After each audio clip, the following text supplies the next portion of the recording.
আসসালামু আলাইকুম। ওয়ালাইকুম সালাম। ভাইয়া আম কত করে বিক্রি করতেছেন? আমরা 120 টাকা, 110 টাকা, 100 টাকা বিক্রি করি। 120 টাকা, 110 টাকা, 100 টাকা। জি। এত রেট কেন? এত টাকা আমার মাল পচে যায়, নষ্ট হয়ে যায়, দাম বিক্রি বেচা করতে পারতেছি না। ভালো আছেন? এই অবস্থায়। আচ্ছা, আর আপনার ড্রাগন কত করে বিক্রি করেন? জন্য 150 টাকা, 140 টাকা। আর এটা এটা কি মালটা নি? হ্যাঁ, কাঁচা মালটা 120 টাকা কেজি।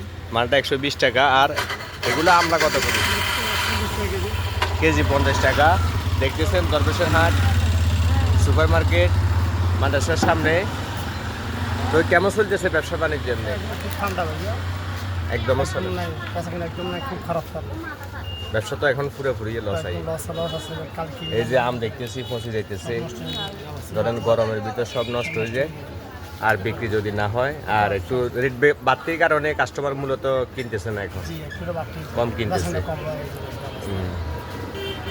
ড্রাগনগুলো এগুলো নষ্ট হয়ে যায় বিক্রি না হলে। কাঁচামালের সিস্টেমে এটা যদি বিক্রি না হয় নষ্ট হয়ে যায়, কিন্তু ব্যবসায়ী তো আর ছেড়ে দেওয়া সম্ভব না। আর যদি সব সময় লাভ হয় তাহলে সেটা ব্যবসা হবে না। তো ওই ব্যবসাতে লাভ লস আছে মোটামুটি। তো কোনোরকম মানে টিকে থাকার মতন এই অবস্থানেও নাই। তারপরেও চেষ্টা করতেছে, জীবনের সাথে যুদ্ধ করতেছে সৎ পথে উপার্জন করার জন্য। সবাই দোয়া করবেন। এটা হচ্ছে দরবেশহাট সুপার মার্কেট